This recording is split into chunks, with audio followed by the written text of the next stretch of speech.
week, we briefly considered some of the 16th century social, political, and religious factors that helped shape Martin Luther's life and his career. Today, we're going to narrow the scope and look specifically at the Indulgence Controversy. An indulgence was simply a written declaration approved by Rome, absolving a person from their sin and assuring that they would escape eternal damnation. And I'm going to try to use this illustration just to help us out to understand how this all worked.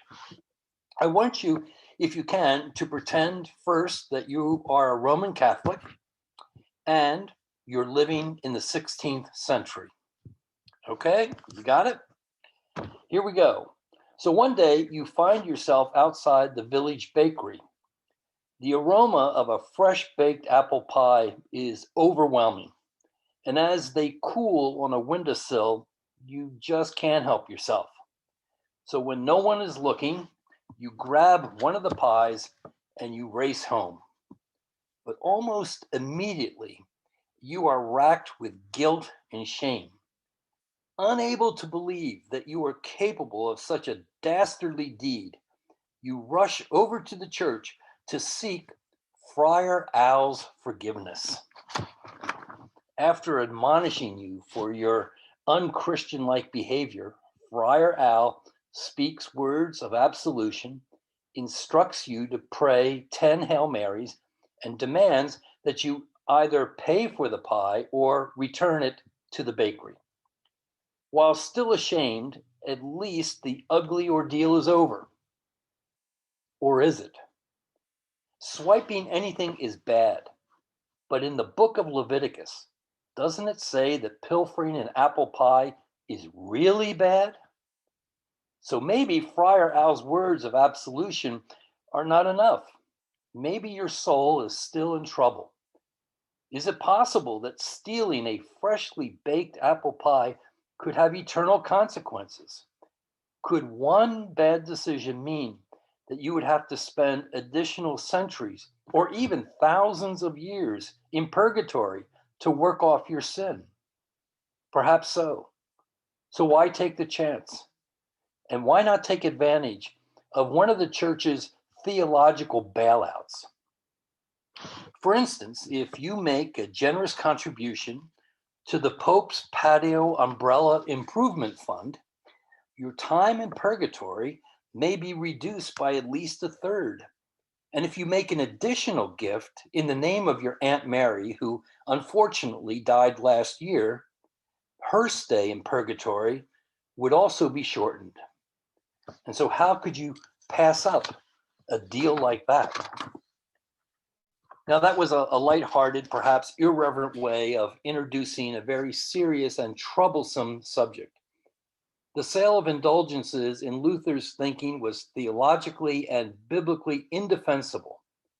But that didn't stop slick snake oil salesmen from peddling these worthless documents, and especially to the illiterate and the poor. Blessed with impressive oratory skills, Johann Tetzel, a Dominican monk, was appointed to sell indulgences in the area of Wittenberg.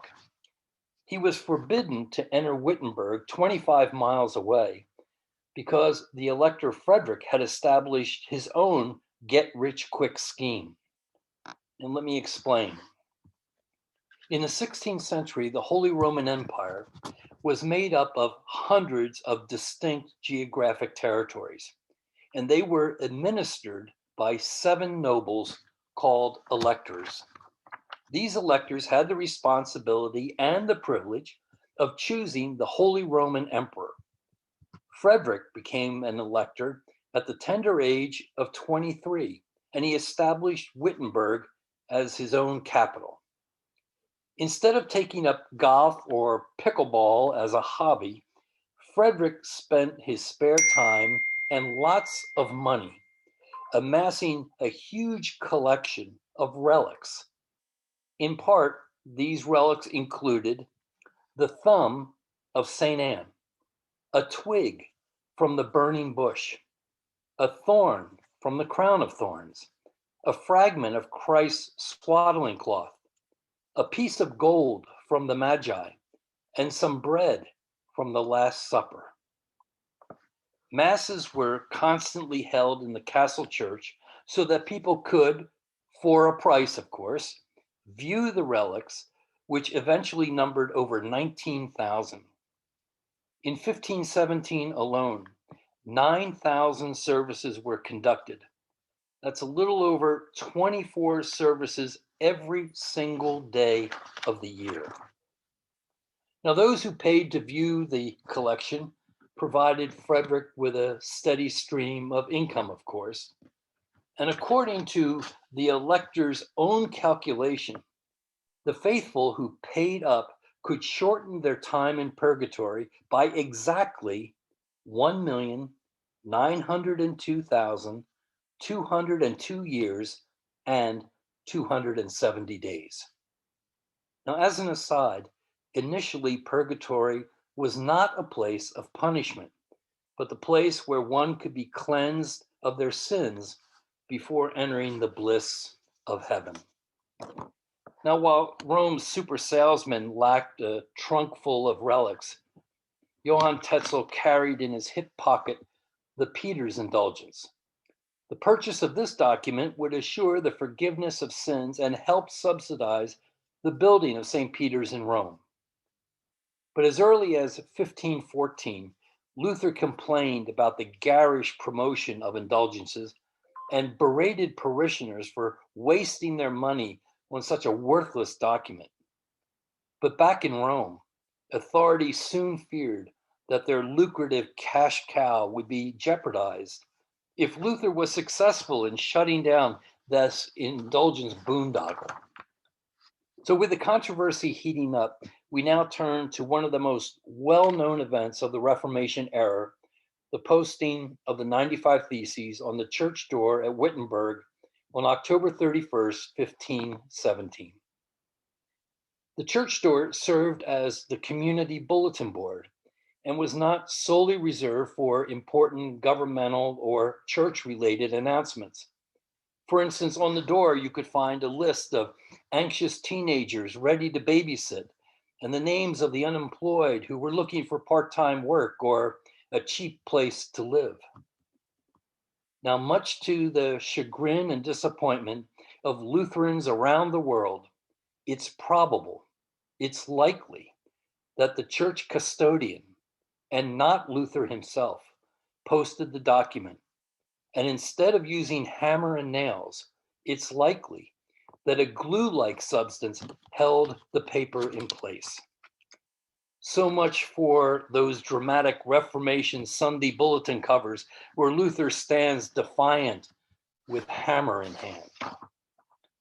Because the 95 Theses were written in Latin, Luther obviously intended for them to be discussed not by the general public, but by church leaders or university faculty. The concerns raised, however, including the issue of indulgences, were of such interest that the document was soon translated into the German vernacular and distributed throughout the territory surrounding Wittenberg.